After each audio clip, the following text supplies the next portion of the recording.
यहां पर कितने लोग बैठे हैं जो कोई ना कोई नियम का पालन करते हैं, जैसे सुबह उठते ही शंकर जी की आराधना करना, सोमवार के व्रत करना, मंगलवार के व्रत करना, एकादशी के व्रत करना, रोज दरबार आकर के सेवा करना। कितने लोग हैं जो नियम करते हैं रोज के? हाथ ऊपर करो।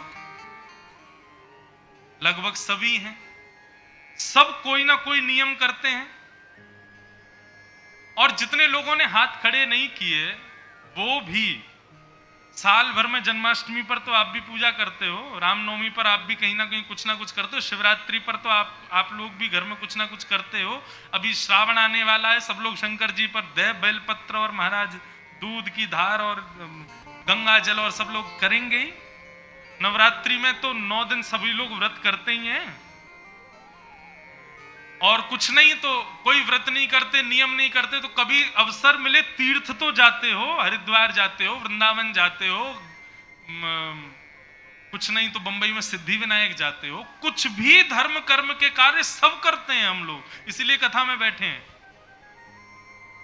लेकिन प्रश्न ये उठता है, हम चाहे 1000 नियम करें, चाहे एक नियम करें, ठाकुर जी हमारे उस नियम से प्रसन्न है कि नहीं, हमको कैसे पता चले?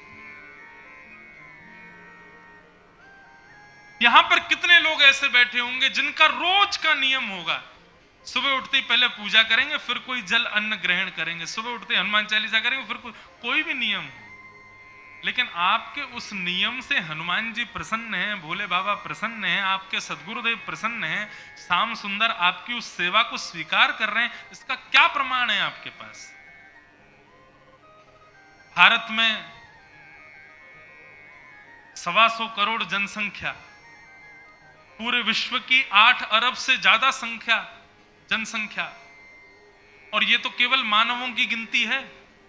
जंगलों में रहने वाले वंचर जीवों की तो पता ही नहीं है, छोटे छोटे कीड़े मकोड़ों की तो पता ही नहीं है, आकाश के पक्षियों की तो कोई पता ही नहीं है, और जीव जल के जंतुओं की तो कोई था ही नहीं है। सब भगवान को पूजते हैं, ये बात बिल्कुल फैक्ट है। जैसे हमको लगता है कि 2 आंख नाक कान वाले भगवान हैं, ऐसे भैंस को लगता है कि सींग वाले कान वाले भगवान होंगे, मेरे जैसे काले काले भगवान होंगे। कुकर को लगता है उसके जैसे भगवान होंगे, सूकर को लगता है उसके जैसे भगवान होंगे, पक्षियों को लगता है हमारे जैसे भगवान होंगे, मछलियों को लगता है हमारे जैसे भगवान होंगे। भगवान सबके रूप में आए भी हैं। सोचो, इतनी संख्या में हमारा एक बिल्व पत्र हम शंकर जी पे चढ़ाते हैं, वो काउंट होता होगा कहीं पे? हमारी एक एकादशी व्रत को ठाकुर जी स्वीकार करते होंगे? हमारे रोज के नियम से ठाकुर जी प्रसन्न होते होंगे? पता भी नहीं होगा भगवान को कि हम ऐसा कुछ करते भी हैं, इतना टाइम है उनके पास। एक बार क्या हुआ, वृंदावन की कथा है। अभी तो हम देखो स्वच्छंद भागवत सुना रहे हैं, लेकिन जब वृंदावन रस की बात आती है तो फिर कथा कुछ अलग ही होती है, फिर वहां तो अलग ही रस की धार बहती है।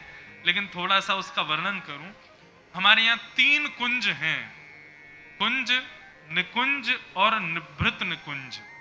इसकी व्याख्या का अभी समय नहीं है, लेकिन इतना समझ लो, कुंज में कौन प्रवेश करते हैं? सारे ग्वाल बाल, नंद बाबा, यशोदा, कन्हैया और सारे ब्रजवासी सब कुंज में रहते हैं।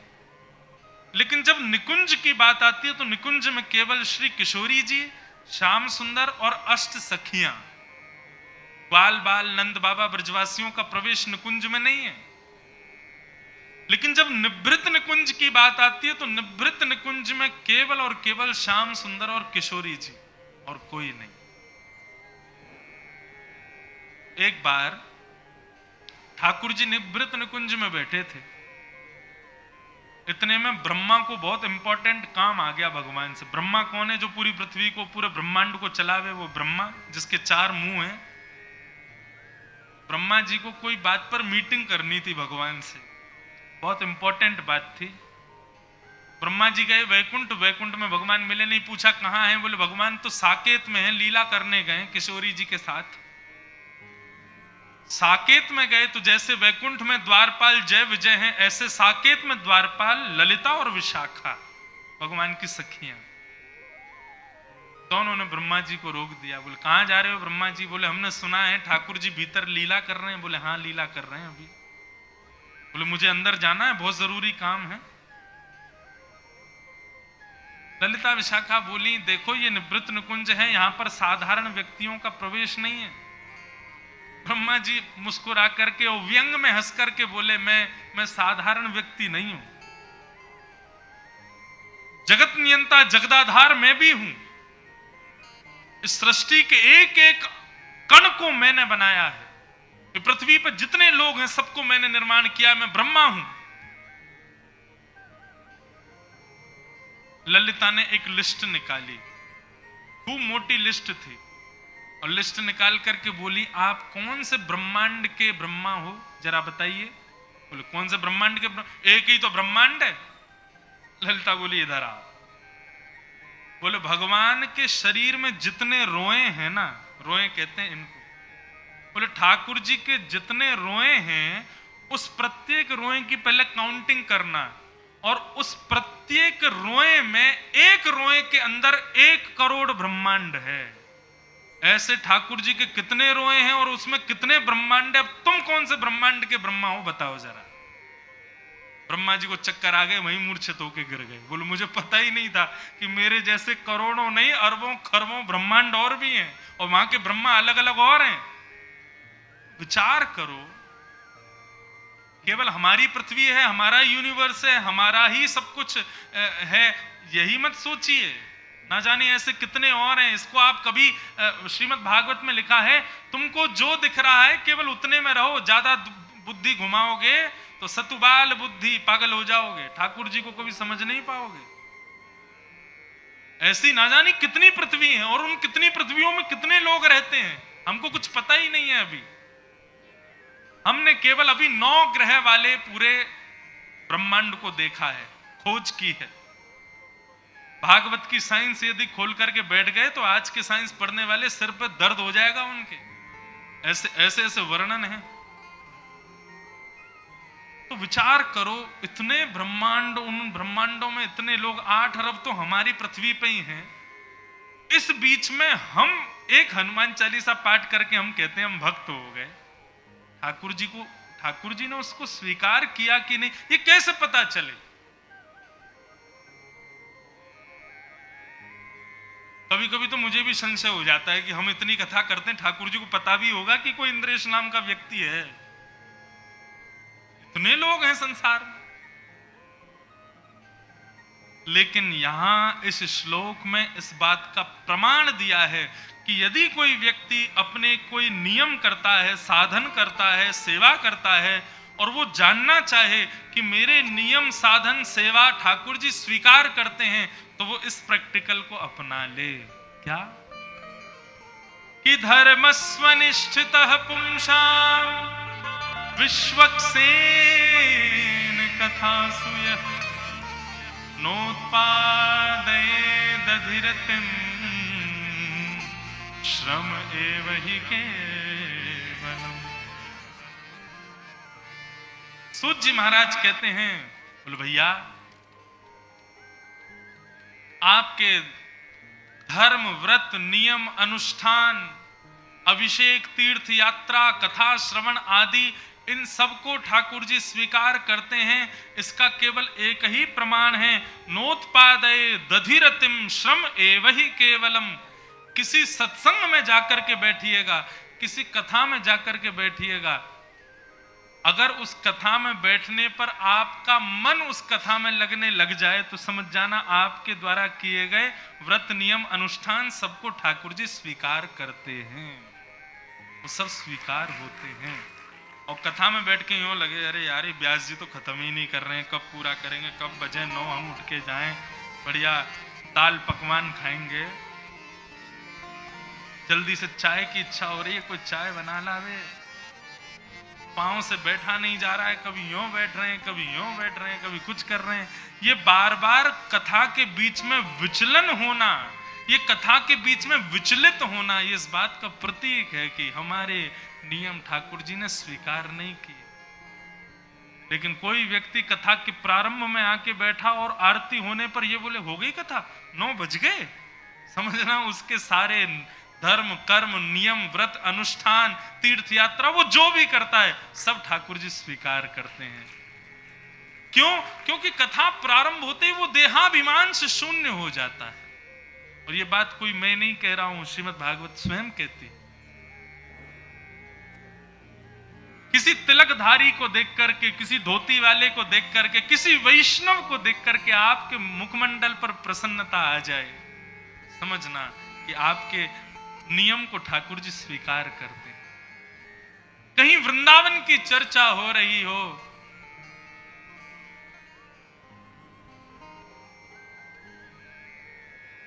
और उस चर्चा के पीछे सांसारिक चर्चाएं तुच्छ मात्र लगती हों, समझना ठाकुर जी ने स्वीकार कर लिया है।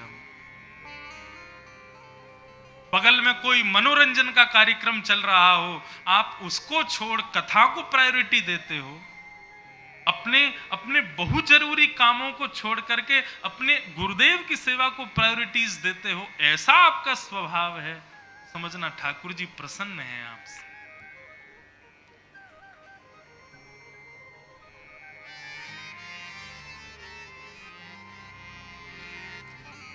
धर्मस्वनिष्ठितः पुंसां विश्वक्सेन कथासु यः नोत्पादयेदधिरतिं श्रम एव हि केवल। हमारे वृंदावन में एक पद गाया जाता है, सुना दें। श्री किशोरी जी से क्या मांगते हैं? जैसे हम लोग कहते हैं सुख संपत्ति घर आवे, कष्ट मिटे तन का, ओम जय जगदीश हरे। एक बात कहें, बुरा मत मानिएगा, हम जिस दिन आए ना तो आते एयरपोर्ट से सबसे पहले सिद्धि विनायक गए, फिर महालक्ष्मी गए, उसके बाद हम उल्लासनगर आए। सिद्धि विनायक में अधिकतर लोग जितने भी वहां दर्शन करने वाले थे, सब लोग किसी ना किसी कामना से लाइन में खड़े थे। सब गणेश जी से केवल ये मांगने आए हैं, कोई जॉब की कामना, कोई अपना ऑडिशन की कामना, कोई, सबके मुंह से पता चल रहा था कि ये सब लोग स्वार्थी खड़े हैं यहाँ पे। कोई भी गणेश जी से ये पूछने नहीं गया, हे गणेश जी आप सुबह से बैठे हो, कुछ खाया कि नहीं आपने, भूख तो नहीं लग रही है आपको, आप कहीं भूखे। हम सत्य बताएं, हमारा स्वभाव का, हम मंदिर में जाते हैं, किसी भी ठाकुर जी के मंदिर में जाएं, उनसे जाके पहले तो हाल चाल पूछेंगे, आप ठीक हो, आप प्रसन्न हो, भोग आदि सब प्रेम से लगा, भले ही प्रति उत्तर वो भाव से कुछ भी दें, लेकिन ये हमारा व्यवहार है। हम संसार में किसी से मिलते हैं तो पहले उसका हालचाल पूछते हैं। ऐसे ही मंदिर आओ, कभी दरबार में आओ तो गुरुदेव से पहले पूछो, गुरुजी आप स्वस्थ हो, गुरुजी आप प्रसन्न हो, आप आनंद में हो। हम लोग क्या करते हैं, अपनी अपनी बताते हैं। कभी ठाकुर जी से भी तो पूछो कि आप कैसे हो। द्वारिकाधीश द्वारिका में खड़े हैं, जगन्नाथपुरी में जगन्नाथ जी खड़े हैं, और देखो महाराज लाखों लोगों की भीड़ जाती है, लेकिन लाखों लोग सब अपनी सुनाने जाते हैं। मुझे कभी कभी लगता है कि मंदिरों में ठाकुर जी शांत क्यों बैठे हैं, क्योंकि भगवान इंतजार कर रहे हैं, ये मुझे बोलने का मौका तो दें। ये अपनी सुनाने से ही पीछे नहीं हट रहे हैं। मेरे ये दुख, मेरे ये पीड़ा। कई बार तो अभी मैं दक्षिण गया था दर्शन करने, तो मेरे पीछे जो व्यक्ति लाइन में खड़ा था, जैसे ही तिरुपति बालाजी में जाते हैं वहां ज्यादा देर रुकने नहीं देते, जहां से तिरुपति जी दिखे वहीं से ही उसने बोलना प्रारंभ किया, मेरी बेटी की सुन लेना, मेरे बेटा की सुन लेना, मेरे पति की सुन लेना, मेरे दामाद की सुन लेना, मेरी उसकी सुन लेना, मेरे। तो जैसे ही आगे आया, जहां से दर्शन से बाहर करते हैं, तो सिक्योरिटी गार्ड उसको खींचने, अरे रुक जाओ, मेरे दादाजी की तो रही गई, मेरे नाना जी की तो रही गई।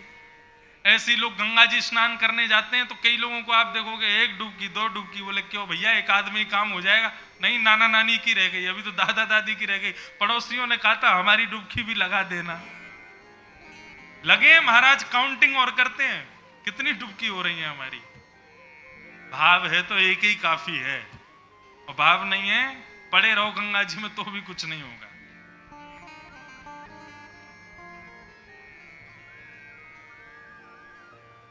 ठाकुर जी से तो पूछो आप कैसे, आपको कोई पीड़ा तो नहीं, आपको कोई कष्ट तो नहीं। वैसे तो आप भगवान हो, आपको कोई कष्ट नहीं हो सकता, लेकिन हमने भी सुना है कथा में कभी कभी आपको भी पीड़ा हो जाती है। तो हे नाथ, ये संसार है, यहाँ संसार में सब पंडित पुजारी ये भी तो संसारी हैं, कभी इनसे कोई अपराध ना बन जाता हो। हे नाथ, सबको क्षमा करना, आपके कष्ट भी हमको आ जाए, आप प्रसन्न रहो, बस राजी रहो। ठाकुर जी के सामने जाकर के कभी कुछ मत कहो, मेरी एक ब्रजवासी की बात मान करके हाथ जोड़ने की बजाय ऐसे करके कहो राजी रहो, आप प्रसन्न रहो, बस। मुझसे अभी अक्षय तृतीया थी, मुझसे किसी ने पूछा, बोले महाराज जी एक बात बताओ। मैंने कहा भगवान को क्या जरूरत है, लोग बना के चंदन और महाराज ठाकुर जी को लगा रहे हैं, सोने चांदी के छत्र ठाकुर जी को चढ़ा रहे हैं, 2-2 हजार की गड्डियां ठाकुर जी को अर्पित कर रहे हैं, मंदिर ठाकुर जी के बनो, भगवान को जरूरत है क्या? मैंने कहा नहीं, ठाकुर जी को जरूरत नहीं है। फिर क्यों देते हैं हम भगवान को? मैंने कहा देखो, ये बहुत बड़ा परोपकार है। क्यों? मैंने कहा वृक्ष में पत्ते तो हजारों होते हैं, लेकिन पानी जड़ में डाला जाता है ना। संसार में लोग 8 अरब से ज्यादा हैं, अक्षय तृतीया पे चंदन लगाते हैं ठाकुर जी को। मैंने कहा ठाकुर जी को इसलिए अर्पित किया जाता है, हे नाथ, हम 8 अरब लोगों के पास जाकर के उनकी पीड़ा तो दूर नहीं कर सकते, इसलिए हम आपको ही स्वर्ण दान कर रहे हैं, आपको ही चांदी का दान कर रहे हैं, आपको ही चंदन चढ़ा रहे हैं। हे नाथ, सब संपन्न हो जाएं, सब शीतल हो जाएं, क्योंकि आप सबके मूल में हो, आप हमारे इस भाव को स्वीकार करो, आप प्रसन्न हो गए तो सब प्रसन्न हो जाएंगे। मैंने कहा इसलिए ठाकुर जी को देते हैं, ठाकुर जी जड़ हैं। लोग कहते हैं महाराज जी भगवान का 56 भोग क्यों, भगवान भूखे हैं क्या? अरे नहीं, तुम सबको भंडारा नहीं करा सकते, इतनी सामर्थ हमारे पास नहीं है। पूरे विश्व को तुम नहीं खिला सकते, लेकिन विश्व को जो गर्भ में धारण करके रखा है उसके सामने 56 भोग लगाओगे तो वास्तव में आप बुरा सत्य मानो चाहे नहीं, आज हम रोटी खाते हैं, हमारी भूख रोज पूरी होती है, यह भी किसी ना किसी भक्त ने ठाकुर जी को 56 भोग लगाया, उसी की वजह से हम लोग खा रहे हैं। ठाकुर जी तृप्त होते हैं, इसीलिए हम सब लोग तृप्त हैं। राजी रहो, ठाकुर जी से कहो आप प्रसन्न रहो। और ठाकुर जी की प्रसन्नता सबसे ज्यादा इसी में है कि उनकी कथा में रति हो, कथा में मन लगे।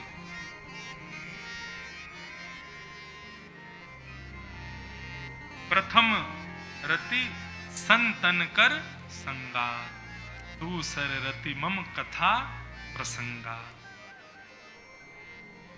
एक पद है, अष्ट सखा कहते हैं कि भगवान ने जिसको अपनाया उसका प्रमाण क्या है। तब अष्ट सखा गाते हैं, मेरे साथ गाना। गिरधर जब अपनों कर जाने, गिरधर जब अपनों कर जाने, गिरधर जब अपनों कर जाने, गिरधर जब अपनों कर जाने, गिरधर जब अपनों कर जाने, गिरधर जब अपनों कर जाने। ओ ताको मन संतन की सेवा, ताको मन संतन की सेवा, ताको मन संतन की सेवा, ताको मन संतन की सेवा, संत चरण रज सदा लुभाने, संत चरण रज सदा लुभाने। समझ में आ रहा है? ठाकुर जी जब किसी को अपनाते हैं ना, उसकी ज्यादा निष्ठा ठाकुर जी के भक्तों के प्रति हो जाती है। जैसे कि मान लीजिए आप अपने ठाकुर जी की सेवा कर रहे हो और उसी समय आपके घर पर कोई भगवत भक्त वृंदावन से आ जाए, तो आपकी स्थिति ऐसी हो जाए कि ठाकुर जी को विराजमान किया, प्रणाम किया, दौड़े उसकी सेवा में, तो समझना ठाकुर जी आपसे प्रसन्न है। ये बात बिल्कुल वास्तविक है। आपकी गोद में ठाकुर जी बैठे, आप श्रृंगार कर रहे हो, इतने में कोई भक्त आ जाए, आप कहो बैठो अभी श्रृंगार चल रहा है, तो समझना ठाकुर जी प्रसन्न नहीं है। ठाकुर जी कहते हैं मुझको बाद में देखना, पहले उनकी सेवा करो जाकर के, तो समझो ठाकुर जी प्रसन्न है। दुनिया के लोग एक्टरों को देख करके, फिल्म सितारों को देख करके, बड़े बड़े लोगों को खुश होते हैं देख करके, लेकिन हमको खुशी कब हो? कोई संत आ जाए, कोई फकीर आ जाए, कोई महात्मा आ जाए, कोई वैष्णव भक्त आ जाए, हम झूमने लगे, हम नाचने लगे, आनंदित हो जाएं, प्रफुल्लित हो जाएं, नेत्र आंसुओं से भर जाएं, समझना ठाकुर जी ने स्वीकार कर रखा है। दास जी जो गाते थे वो भजन नहीं थे, पद थे। मीराबाई जो गाती थी वो पद भजन नहीं थे, पद थे। भक्तों ने जो गाए वो पद। अब पद में और भजन में अंतर क्या है? भजन जब प्रारंभ होता है तो हम लोग नाचते हैं, लेकिन पद जब प्रारंभ होता है तो श्याम सुंदर नाचते हैं। ठाकुर जी नृत्य करते हैं इन पदों पे। सूरदास जी जब गाते थे तो श्याम सुंदर थिरकने लगते थे। गोविंद दास जी, कृष्ण दास जी जिनका अभी पद गाया, ये जब गाते थे तो श्याम सुंदर सामने बैठ जाते थे थोड़ी पे हाथ धर के और सुनते थे। ये पद साधारण नहीं है बंधु। वेदों की, शास्त्रों की कठिन से कठिन बातों को संतों ने और इन अष्ट सखाओं ने पदों में बोल दिया। अब कृष्णदास जी यहां क्या कह रहे हैं? भगवत सेवा में अपराध क्या है? गुरु सेवा में, भगवत सेवा में अपराध क्या है? आपने भगवान के श्रृंगार में कोई गड़बड़ी कर दी, अपराध नहीं है। आपने ठाकुर जी के भोग में कोई गड़बड़ी कर दी, अपराध नहीं है। आपने दाल में नमक ज्यादा डाल दिया, भोग लगा दिया, अपराध नहीं है। आपने सब्जी में मिर्च ज्यादा डाल दी, भोग लगा दिया, अपराध नहीं है। आपके सब अपराध क्षमा हैं ठाकुर जी के सामने। लेकिन यदि कोई वैष्णव भक्त का आपने अपमान कर दिया, आप चाहे 56 भोग लगाओ, चाहे बंगला में ठाकुर जी को बैठाओ, चाहे कितना भी सेवा करो, ठाकुर जी आपकी सेवा स्वीकार नहीं करेंगे। वैष्णव भक्त का उपहास और अपमान, उसका निरादर, ये ठाकुर जी सहन नहीं करते। हमारे वृंदावन में बंधु कभी भी आइए, एक बात का ध्यान रखिएगा, कोई ब्रजवासी आपसे ऊंची आवाज में कुछ कह जाए, वृंदावन के कोई संत महापुरुष या कोई तिलक आदि लगाए, भले ही आप जानते हो कि ये संत नहीं है, लेकिन तिलक संत का है, जटा संतों जैसी है, वेशभूषा संतों जैसी है, फिर भी वो कुछ अनादर कर दें, वृंदावन में या किसी भी तीर्थ में आप कभी किसी का अनादर मत करना। कोई आपके साथ गलत करे, सुन लीजिए बस, क्योंकि ना जाने किस रूप में ठाकुर जी आपकी परीक्षा ले रहे हैं, आपको कुछ नहीं पता है। और रही बात हमारे वृंदावन और अयोध्या आदि, ये तो ऐसे हैं कि वहां पर संत जानबूझ करके अपने रूप को बदल करके रखते हैं। अंदर से बड़े कोमल हैं, अंदर से बड़े शांत हैं, अंदर से बड़े भक्त हैं, लेकिन बाहर से ऐसा दिखाएंगे कि भयंकर क्रोधी हैं, भयंकर कामी हैं, भयंकर लोभी हैं। क्यों? ताकि संसार के लोग हमसे रीझें ना। संसार के लोग, ये संतों की स्वभाव होता है ऐसा।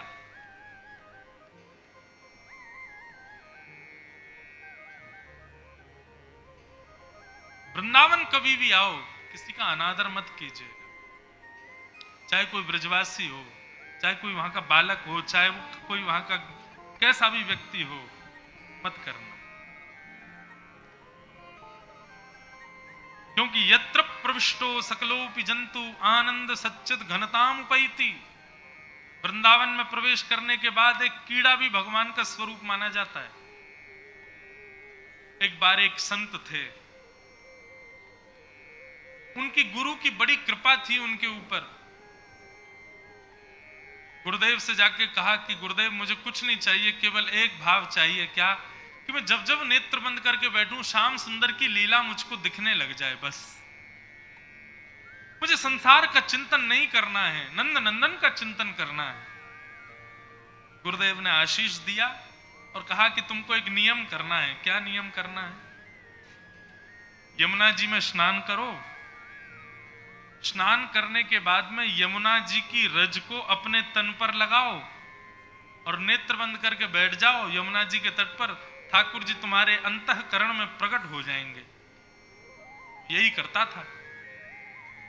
नित्य ठाकुर जी के नेत्र बंद करके दर्शन करते और ठाकुर जी की दिव्य लीला उनको दिखने लग जाती, बड़े आनंदित होते। एक दिन ठाकुर जी की कोई बड़ी सुंदर लीला का दर्शन उनको होने लगा।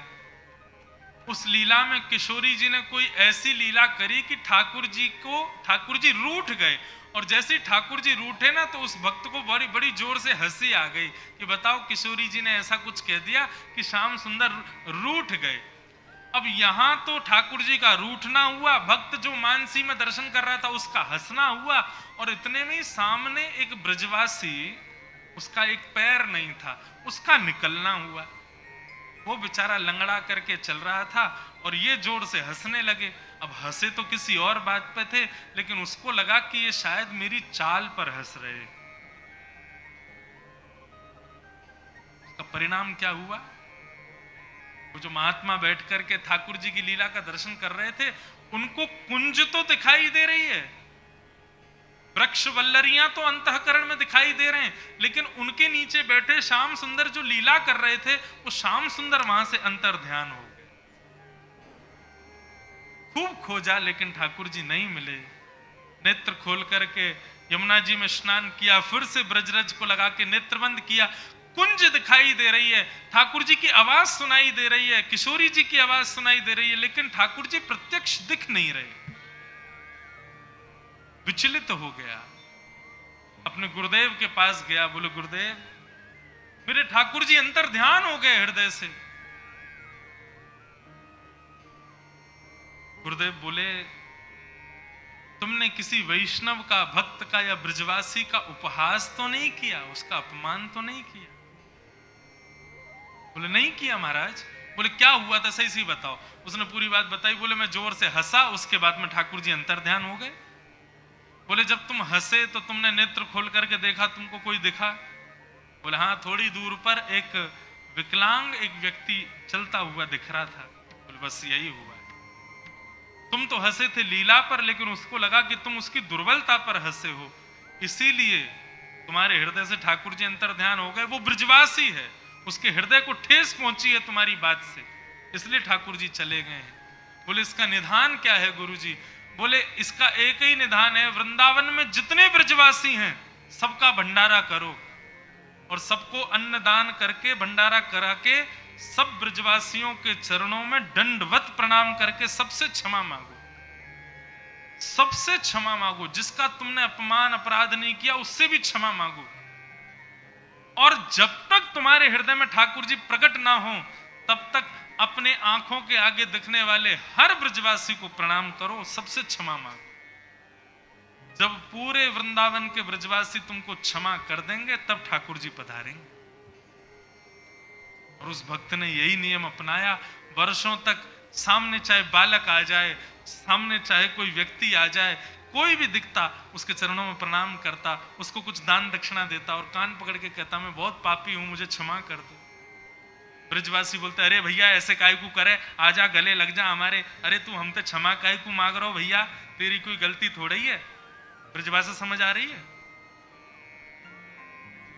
अब ये उल्लासनगर बंबई के पास का पड़ गया, इसलिए हम अब बोल नहीं रहे, नहीं तो ब्रजभाषा में कथा सुनो तो और आनंद आता है। बोले लाला तू ऐसे काय को करे भैया। अब जब ब्रज में जाएगी ना कथा तो ब्रजभाषा में ही सुनाएंगे। सब ब्रजवासियों ने हृदय से लगा करके जब उसको क्षमा किया, जब नेत्र बंद करके ध्यान लगाया, पुनः श्याम सुंदर प्रकट हो गए। ठाकुर जी को सब सहन हो जाएगा, सेवा में अपराध बन जाएगा कोई बात नहीं, एकादशी व्रत में अपराध बन जाएगा कोई बात नहीं, परिक्रमा में अपराध बनेगा कोई बात नहीं, लेकिन ठाकुर जी का कोई भक्त है और आप उसका अपयश कर रहे हो, उसका अपमान कर रहे हो, या अपयश अपमान आपने बोल करके नहीं किया, बगल में कोई बैठा माला जप रहा और आप मन में सोच रहे हो देख ढोंगी नाटक कर रहा है, इससे भी ठाकुर जी नाराज हो जाएंगे। उन भले ही नाटक कर रहा है, तुम क्यों बोल रहे हो? सबका भला सोचो, किसी के प्रति दुर्भाव मन में मत लाओ, नहीं तो ठाकुर जी नाराज हो जाते हैं। तो जैसा भी है मेरा है, मुझे प्रिय है, तुम उसको जज मत करो। तो भगवत अपराध हमसे कभी ना बने, इसका विशेष ध्यान रखिएगा बंधु। भगवान कब माने कि हम ठाकुर जी ने हमको अपना लिया? गिरधर जब अपनों कर जाने, ताको मैंने संतन की सेवा, भक्त चरण रज सदा लुभाने। गिरधर जब अपनों कर जाने। मुझसे कोई वृंदावन में मिलता है ना, तो मैं तो उसको एक ही बात कहता हूं। मैंने कहा भैया तुझे यदि पाप निवृत्त होना है तो मेरी कही एक बात कर ले। बोले क्या? मैंने कहा एकादशी के दिन वृंदावन में बड़ी परिक्रमा लगती है, लाखों लोग परिक्रमा लगाते हैं वृंदावन की।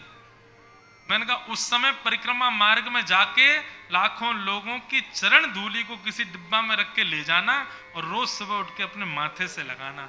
भक्तों की चरण रज लगाने मात्र से तुम पाप निवृत्त हो जाओ। चलो ज्यादा दूर की बात नहीं, आपके महाराष्ट्र की बात बताएं। पंढरपुर कौन कौन गया है? पुंडलीक वरदे श्री हरि विठ्ठल, श्री ज्ञानदेव तुकाराम, श्री पंडरीनाथ भगवान की।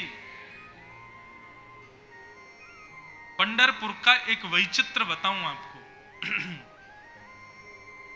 भगवान श्री पंडरीनाथ क्यों बैठे हैं आप सबको कथा पता है। पुंडलीक अपने माता पिता की सेवा करता था, उससे इतने प्रसन्न हो गए कि भगवान उसको दर्शन देने पहुंचे। लेकिन पुंडलीक माता पिता की सेवा में व्यस्त था, तो पुंडलीक ने ईंट को ठाकुर जी की तरफ खिसका दिया। बोले कि अभी मैं व्यस्त हूं, जब निवृत्त हो जाऊंगा तब आपसे मिलूंगा। तो ठाकुर जी पुंडलीक की प्रतीक्षा में ईंट पर खड़े हो गए। मराठी में ईंट को ही वीट कहते हैं, और उस पर जो थाड़े हैं वही विठ्ठल। अपनी भक्त की प्रतीक्षा में भगवान खड़े हैं। लेकिन एक आश्चर्य है पंढरपुर का कि पंडरीनाथ भगवान को श्री पंढरपुर में केसर का चंदन घिस करके और ठाकुर जी को बड़ा सारा गोल गोल चंदन लगाया जाता है माथे पर, और नीचे तक ऐसे उसको लेके आते हैं नासिका पर। और कभी श्रृंगार गौर से देखना। एक बार मुझे सौभाग्य मिला था, तो मैं अंदर गर्भगृह में पुजारी जी ने बैठा दिया, पूरा अभिषेक मेरे सामने, वस्त्र पहनाए, उसके बाद चंदन ठाकुर जी को लगाया, इत्र आदि लगा करके चंदन आभूषण पहना के। लेकिन फिर क्या किया, एक कटोरी में एक चंदन, काला काला सा चंदन था, उसको घिस करके और ठाकुर जी के बीच में एक काली बिंदी लगाई गई। हमने जिज्ञासावत होकर के पुजारी जी से पूछा कि ये काली बिंदी क्यों लगाई। उन्होंने जो बताया सुनकर के मेरे रोंगटे खड़े हो गए। बोले हमारे विठ्ठल इतने कृपालु हैं। विठ्ठल ठाकुर जी का ऐसा मानना है कि मैं पंढरपुर में भक्तों की प्रतीक्षा में खड़ा हूं, भक्तों को मेरे लिए प्रतीक्षा करनी पड़े ये मुझे स्वीकार नहीं है। लेकिन क्या करें, इतने लाखों की संख्या में भक्त पहुंच जाते हैं तो लाइन तो लगानी पड़ती है, प्रतीक्षा तो करनी पड़ती है। तो ठाकुर जी ने किसी को स्वप्न देकर के ये नियम वहां शुरू करवाया। बोले कि यहां भक्त मेरी प्रतीक्षा करते हैं, मुझे बहुत पीड़ा होती है, लेकिन इसका कोई उपचार नहीं है, प्रतीक्षा करके ही दर्शन कर पाएंगे। तो इसकी प्रतीक्षा का एक ही उपचार हम कर सकते हैं। जितने भक्त कतार में खड़े होते हैं, रात्रि मंदिर बंद होने के बाद में पूरी कतार की झाड़ू लगा के उन भक्तों की रज में चंद्रभागा का जल मिला के मेरे माथे पर उसका तिलक लगाओ, ताकि उन सब के भाव को मैं स्वीकार करूं। मेरे भक्त को मेरे लिए प्रतीक्षा करनी पड़ी, उसकी चरण रज मेरे माथे से लगाओ। ये तो आपके पंढरपुर में होता है। ताको मन संतन की सेवा, भक्त चरण रज सदा लुभाने। हम भक्त दूसरे भक्त से प्रेम करें, क्यों? क्योंकि भक्त के प्रति तो ठाकुर जी भी समर्पित हैं। कोई तिलक लगाता है, कोई वैष्णव है, विचार मत करो, तुरंत प्रणाम करो उसको, क्योंकि वो वैष्णव है, ठाकुर जी का है। कोई अगर मुझसे कहे कि भगवत प्राप्ति का सबसे सरल और सबसे जल्दी उपाय कोई बताइए, तो मैं माला सजेस्ट नहीं करूंगा। मैं नाम जब सजेस्ट नहीं करूंगा, ये सब भी हैं साधन, लेकिन आपको इंस्टेंट भगवान की प्राप्ति करनी है। जो भक्त सामने देखे उसको प्रणाम कर, उसको वंदन कर, उसको नमन कर। वैसे तो भागवत में लिखा है सबको प्रणाम करो, लेकिन हम इतने बड़े वाले भक्त नहीं कि सबको प्रणाम कर लें। लेकिन हाँ, कोई वैष्णव चिन्हों से अंकित दिखे, गले में कंठी माला, सिर पर तिलक, धोती, बगलबंदी, चोटी, शिखा, या माताओं के रूप में कोई वैष्णव वेशभूषा में दिखे, विचार मत करो, तुरंत हाथ जोड़ के प्रणाम करो। जितना भक्तों के सामने झुकोगे ठाकुर जी उतनी जल्दी प्रसन्न हो जाएंगे।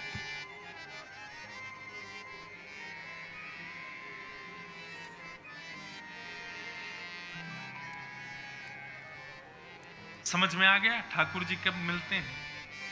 ताको मन भक्तन की सेवा, भक्त चरण रज सदा लुभाने, गिरिधर जब अपनों करी जाने। हमारे वृंदावन की एक कथा है।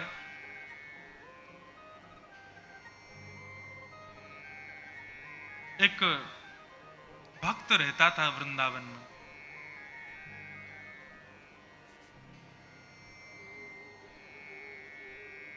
तो उसके कई सारे भक्त मित्र भी थे।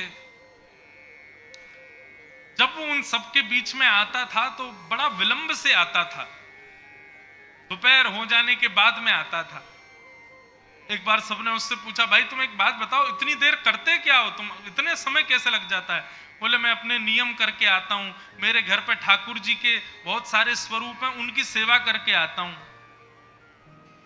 एक बार एक भक्त ने कहा कि अपने घर के ठाकुर जी के हमको दर्शन कराओ। बोले नहीं ये मत कहो, बस मैं अपने ठाकुर जी के दर्शन नहीं कराऊंगा। बोले क्यों? बोले कि कोई मेरे ठाकुर जी को देख करके ये ना कहे कि अरे ये कैसे ठाकुर जी, अगर ऐसा किसी ने कह दिया तो मुझे बड़ी पीड़ा होगी, इसलिए मैं अपने ठाकुर जी के दर्शन नहीं कराता। लेकिन एक बार एक भक्त जिद पकड़ ली, उसने बोले कि मैं तुमको वचन देता हूं कि मैं कुछ नहीं कहूंगा, लेकिन मुझे अपने ठाकुर जी के दर्शन कराओ। जैसे तैसे बड़ी याचना करने पर वो भक्त अपने उस मित्र भक्त को लेकर के गया, और जैसे उसकी कुटिया में गया उसकी आंखें खुली रह गई। क्यों? बंधुओं, वहां उसकी कुटिया में कोई मंदिर नहीं था, उसकी कुटिया में कोई चौकी पर त्रिभंग लली ठाकुर जी नहीं बैठे थे। उसकी कुटिया चारों तरफ से छोटे छोटे मटके रखे हुए थे, उन मटकों पर माला चढ़ी हुई थी, उन मटकों पर तिलक, चंदन, रोली, चावल आदि रखे थे, उनके आगे भोग रखे हुए थे। उस भक्त ने कहा भाई ये कैसे ठाकुर जी? बोले मैंने कहा था ना कि मेरे ठाकुर जी को देख के ये मत कहना कि कैसे ठाकुर जी। बोले नहीं नहीं फिर भी बताओ तो ये कैसे ठाकुर जी?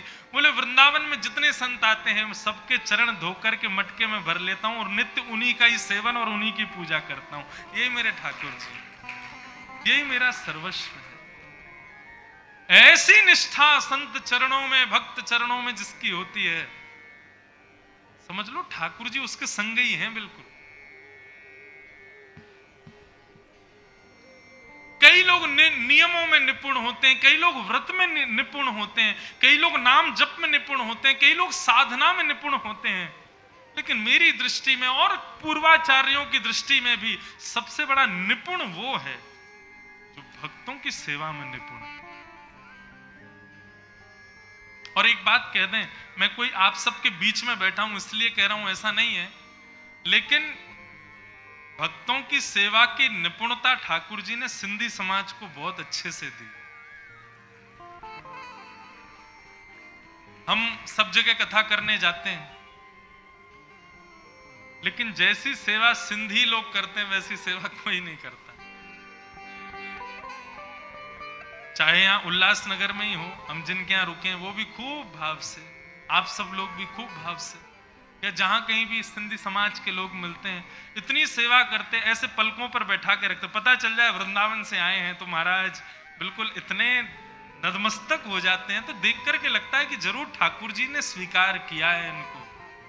इसलिए ब्रजवासी भक्त और संतों के प्रति इतनी निष्ठा होती है।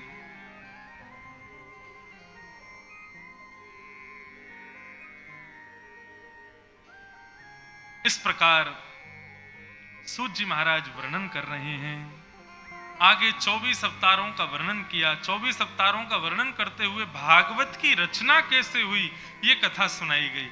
हम इस कथा को सुन लें, फिर आज के प्रसंग को विश्राम देंगे। इदं भागवतं नाम पुराणं ब्रह्म संहितं उत्तम श्लोक चरितं चकार भगवान ऋषि।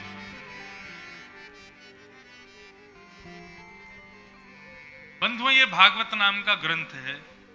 इसकी रचना वेद व्यास जी ने की, लेकिन क्यों? प्रश्न ये है, क्यों की रचना? क्या आवश्यकता थी? हमारे हिंदू वैदिक सनातन धर्म में वैसे इतने सारे ग्रंथ हैं, ऋग्वेद, यजुर्वेद, सामवेद, अथर्ववेद, 4 तो वेद हैं। फिर उसके बाद में पुराणों की बात करो तो 18 उपपुराण, 18 महापुराण, महाभारत इत्यादि आदि। रामायण की बात करो तो रामायण 7 कोटि अपारा, 100 करोड़ रामायण है। अभी मैं दक्षिण गया था तो वहां पर भी एक रामायण अलग लिखी गई थी। वो उसकी भी अपने महाराष्ट्र के भी शायद तुकाराम जी ने जाने, एकनाथ जी ने, किसी ने रामायण की रचना यहां भी की। सब जगह रामायण लिखी, सबने अपने अपने भावों से लिखी। ऐसे 100 करोड़ रामायण है। हमारे हिंदू वैदिक सनातन धर्म में इतने ग्रंथ हैं, फिर उसमें भी ये भागवत जी, इनकी रचना क्यों हुई? क्या उनसे कल्याण नहीं होगा हमारा, जो भागवत की रचना करनी पड़ी? बहुत सावधानी से सुनिएगा। क्यों हमारे वैदिक सनातन धर्म में इतने ग्रंथ हैं? उसका कारण क्या है? सबकी रचना अधिकतर वेद व्यास जी ने की है। एक ही रचयिता हैं सबके, वेद व्यास। कारण क्या है? श्री वेद व्यास जी महाराज ने हम आप सब लोगों के कल्याण के लिए कुछ लिखने का मन बनाया। तब उन्होंने सबसे पहले 4 वेद लिखे, ऋग्वेद, यजुर्वेद, सामवेद और अथर्ववेद। इससे पहले केवल एक ही वेद था, प्रणव। कौन सा वेद था? प्रणव किसको कहते हैं? ओम। ये ओमकार, इसी को ही प्रणव कहते हैं। केवल हम हिंदू वैदिक सनातन धर्म, यदि हमारी बात करो पूर्वाचार्यों की, तो हमारा केवल एक ही ग्रंथ है, हमारा एक ही उपनिषद है, हमारा एक ही सर्वस्व है। क्या? ओम। पहले कथा पता है कैसे होती थी? लोग अपने अपने प्रश्नों को हृदय में धारण करके बैठ जाते थे। व्यास जी केवल बोलते थे ओम, और ओम कहते ही जिसने जो प्रश्न मन में धारण किया उसको यथामति उत्तर मिल जाता था, सब चले जाते थे। लेकिन जैसे जैसे कलयुग आने लगा, प्रारंभ होने लगा, कलयुग के प्रति हम लोग आगे बढ़ने लगे, हम लोगों की बुद्धि संकीर्ण होती चली गई, हमको विस्तार की आवश्यकता पड़ने लगी। तब वेद व्यास जी ने एक वेद को 4 वेदों में परिणत कर दिया, ऋग्वेद, यजुर्वेद, सामवेद, अथर्ववेद। लेकिन इतने से भी हम लोगों की बुद्धि में कुछ आ नहीं रहा था। तब श्री वेद व्यास जी महाराज ने पुराणों को लिखना प्रारंभ किया। पहले 18 उपपुराण लिखे, और हर बार मन में लिखते जाते ये सब क्या है? ये चारों वेदों का विस्तार है, उसी की ही थ्योरीज हैं। उसको लेंदी करके और अच्छा समझा करके बताया। जैसे एक लेखक की एक किताब के 4 खंड होते हैं, ऐसे ही हमारे हिंदू वैदिक सनातन धर्म में वेदों के ही अलग अलग अलग अलग अलग विस्तार हैं। मूल अंततः उत्तर सबका एक ही है। समझ में आ रही है बात? ऊपर से तो नहीं जा रही ना? वेद व्यास जी ने मन में विचार किया कि इतना मैंने विस्तार कर दिया, लेकिन मेरे मन को शांति नहीं मिल रही है। तब वेद व्यास जी महाराज ने पुनश्च चतुर्वेद और जितने पुराण लिखे, सब में से अंश अंश अंश अंश निकाला, उनकी विशेषताएं निकाली, और उन समस्त विशेषताओं को एक जगह नियोजित किया। उसी का नाम है श्रीमद्भागवत। आपने यदि भागवत सुन ली तो समझ लो आपने चारों वेद सुन लिए, सारे पुराण सुन लिए, सारे उपनिषद सुन लिए, सब सुन लिया यदि भागवत सुन ली। लेकिन इतना आसानी से भागवत का प्रादुर्भाव नहीं हुआ। सारे वेद पुराणों का अंश और उनकी श्रेष्ठताएं तो भागवत में है ही, लेकिन एक सर्वोपरि विशेषता भागवत की और है। वो क्या है? सुनो। वेदव्यास जी महाराज ने इतने सारे ग्रंथ लिख दिए, पोथियां भर के लिख दी, लेकिन मन को शांति नहीं मिली। महाभारत भी लिख दिया। आपको पता महाभारत में कितने श्लोक हैं? 1,00,000 श्लोक हैं। श्रीमद् भगवद गीता उस 1,00,000 श्लोक युक्त महाभारत का एक छोटा सा ट्रेलर है। केवल 700-800 श्लोक है। पूरी महाभारत में 1,00,000 श्लोक है। इतनी बड़ी है महाभारत। इतना सब कुछ लिखने के बाद भी मन शांत नहीं हुआ वेदव्यास जी का। तब नारद जी महाराज का वेदव्यास जी के पास आगमन हुआ। नारद जी बोले, क्यों दुखी बैठे हो? वेदव्यास जी बोले, देखो मैंने कितना कुछ लिख दिया, लिखते लिखते पन्ने भर गए, लेकिन मेरा मन शांत नहीं, मतलब मैं संतुष्ट नहीं हूं अपनी रचना से। मुझे संतुष्टि नहीं हो रही है। ऐसा लग रहा है कि भोजन करने के बाद भी भूखा हूं, पानी पीने के बाद भी प्यासा हूं। मुझे संतोष कैसे होगा? तब नारद जी महाराज बोले, मैं बता दूं आप संतोषी क्यों नहीं हो रहे हो? व्यास जी बोले, बताओ। बहुत ध्यान से सुनिएगा। नारद जी महाराज कहते हैं कि भवतानुदित प्रायम यशो भगवतो मलम येनैवासौ न तुष्येत मन्ये तद्दर्शनम तिलम। हे व्यास जी, आपके कष्ट का, आपके असंतोष होने का एक ही कारण है। क्या? आपने सब कुछ लिखा, परंतु आपने जितना कुछ भी लिखा है ना, उसमें केवल 4 ही बातें लिखी हैं आपने। भले ही आपने करोड़ों बातें लिख दी, लेकिन सबका निचोड़ केवल 4 बात निकल के आती हैं। क्या? धर्म, अर्थ, काम और मोक्ष। इसको कहते हैं चतुर्विध पुरुषार्थ। क्या कहते हैं? जोर से बोलो। चतुर्विध पुरुषार्थ, धर्म, अर्थ, काम और मोक्ष। नारद जी बोले, आपने केवल इन 4 बातों को ही लिखा है सब जगह, कि धर्म कैसे किया जाए, अर्थ कैसे कमाया जाए, कामनाओं की पूर्ति कैसे की जाए, और सब कुछ करने के बाद मोक्ष कैसे पाया जाए। परंतु इन सबके बीच में उस परमात्मा से प्रेम कैसे किया जाए, ये आपने कहीं भी नहीं लिखा। आपने भगवान को केवल भगवान बना दिया सब जगह, लेकिन वह भगवान किसी का प्रेमी भी है, वो भगवान किसी का बेटा भी है, वो भगवान किसी का पति भी है, वो भगवान किसी का प्रियतम भी है। ये आपने कहीं नहीं लिखा। वो भगवान केवल पूजने की वस्तु नहीं है, वो भगवान प्रेम करने की वस्तु है, लाड़ लड़ाने की वस्तु है। ये आपने कहीं भी नहीं लिखा। और एक बात कह दें, नारद जी बोले, व्यास जी, ये प्रेम करने की वस्तु, लाड़ करने की वस्तु, दुलार करने की वस्तु, ये संसार के लोग हो ही नहीं सकते। ये केवल ठाकुर जी ही हैं, और ये आपने कहीं भी नहीं लिखा। आपने कहां लिखा है? क्या? कि गोपियां, रसखान कहते हैं, छचिया भरी छाछ पे नाच नचायो। ऐसा वर्णन आता है। एक सुंदर कथा है ब्रज की, सुनो। ठाकुर जी क्या करते हैं? बोले, जब जब मैया यमुना जल भरवे जावे, सो यशोदा मैया को पल्लू पकड़ करके नन्हे से ठाकुर जी पीछे पीछे चले। छोटे से ठाकुर जी 3 वर्ष के हैं। अब पीछे पीछे ठाकुर जी जब चले तो गोपियां, पता है, बड़ी चतुर हैं। गोपियां क्या करती हैं? गायों का दूध निकाल के बढ़िया मठा बना करके उसमें से मक्खन निकाल करके और अपनी अपनी खिड़कियों पे बैठ जाती हैं। और जैसे ही मैया जा रही होती है, पीछे पल्लू पकड़ के ठाकुर जी जा रहे होते हैं, तो गोपियां अपनी खिड़की से हाथ बाहर निकालती, बोले, लाला देख, आज हमने मक्खन निकालो, खाएगो। तो वह मक्खन को देख करके ठाकुर जी मैया के पल्लू वल्लू तो भूल जामे और गैया के पास आ जामे, अपने अपने होठ को ऐसे चाटने लगते हैं और बार बार ऐसे करने लगते हैं। बोले, मुंह को खवा दो। तब गोपी बोले, खाएगो? बोले हाँ खाऊंगा। बोले ऐसे ना खावाऊंगी, पहले नाच के दिखा।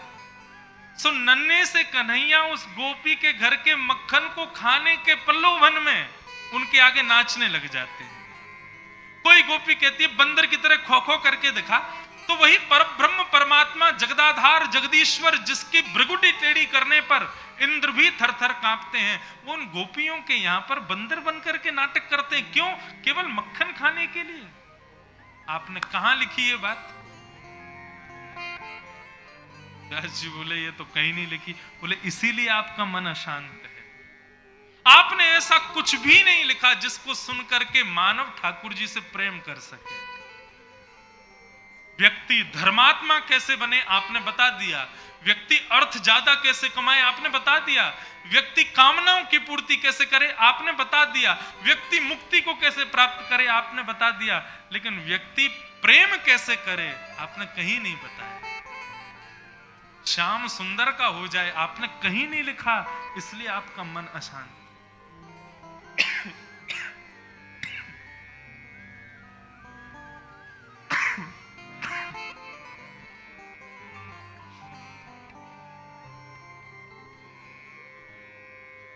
कभी कभी मन में भाव आता है,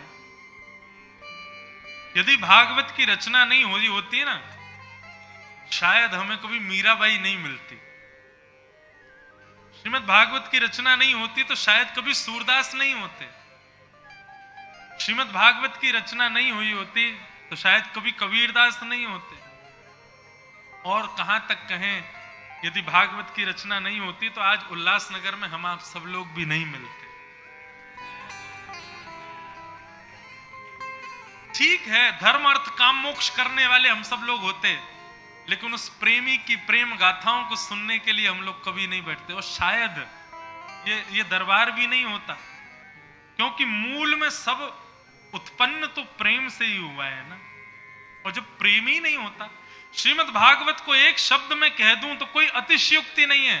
भागवत प्रेम का उद्गम स्थान है। प्रेम यहीं से उद्गम होता है।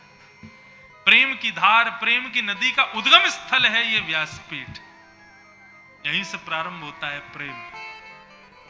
आप कहोगे महाराज जी नहीं, हमारे बंबई में भी बहुत प्रेम प्रारंभ किया है फिल्म स्टारों ने। वो प्रेम नहीं है, वो प्यार है। उसमें काम की दुर्गंध आती है, लेकिन ये प्रेम है। और प्रेम में काम प्रवेश नहीं करता। प्रेम तो निष्काम होता है। प्रेम किसे कहते हैं? सूरदास जी के नेत्र नहीं है, लेकिन गाते थे। एक दिन ठाकुर जी प्रकट हो गए। प्रकट होकर के भगवान ने सूरदास जी पर कृपा करते हुए उनके नेत्रों पर हाथ फेर दिया और कहा, सूरदास मैं आ गया, नेत्र खोल के मुझे देखो। सूरदास जी ने जैसे ही नेत्र खोले तो देखा सामने त्रिभंग लली ठाकुर जी खड़े हैं। मोर मुकुट पहनी है, पीतांबरी पहनी है, सांवला वदन है ठाकुर जी का, खूब सारी माला पहनी है, चंदन की सुगंधी आ रही है। सूरदास जी घूम घूम करके ठाकुर जी को देखने लगे, प्रणाम करने लगे, वंदन करने लगे। एक एक रोए को अपने नेत्रों में बसा लिया सूरदास जी ने। 45 मिनट तक दर्शन करने के बाद में ठाकुर जी का हाथ पकड़ के बोले, प्रभु एक वरदान दे दो। भगवान बोले, दे तो दिया। बोले क्या दिया? तुमको नेत्र दे दिए? बोले मैंने तो नहीं मांगे थे, आपने अपने आप दे दिए। भगवान बोले तो फिर, बोले अब मैं जो मांगू वो दे दो। भगवान बोले मांगो। इसे प्रेम कहते हैं। सूरदास जी बोले मुझे फिर से नेत्रहीन बना दो, मुझे फिर से अंधा बना दो नाथ। क्यों? क्योंकि नेत्र पाकर के मैंने आपको देख लिया, अब इन नेत्रों में मैं किसी और को नहीं बसा सकता, इसलिए मुझे फिर से नेत्रहीन कर दो। और हम लोगों का प्रेम कैसा है? सिद्ध विनायक भगवान के पास जाएंगे, हे ठाकुर जी ऐसी कृपा कर दो हम पे भी मर्सिडीज आ जाए। भगवान कहेंगे, सिद्ध विनायक बोले नीचे देख, मैं खुद चूहा पे चलता हूं, तुझको मर्सिडीज दे दूं। भोले बाबा से जाके कह रहे हैं बंबई में मरीन ड्राइव पे हमारा घर बन जाए। भोले बाबा कहेंगे हम शमशान घाट पे रहते हैं, तुझको घर दे दें।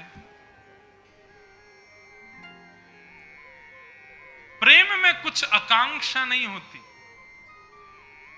प्रेम में कोई कामना नहीं होती अपने प्रेमी से। नारद भक्ति सूत्र में श्री नारद जी महाराज कहते हैं प्रेम का अर्थ क्या होता है? तत्सुखे सुखित्वम, जिसमें हमारा प्रेमी प्रसन्न उसमें हम प्रसन्न, उसको जिसमें राजी हम उसमें राजी। मेरे रोने से जो तुमको आए हंसी, तुम रो रो के तुमको हंसाया करो।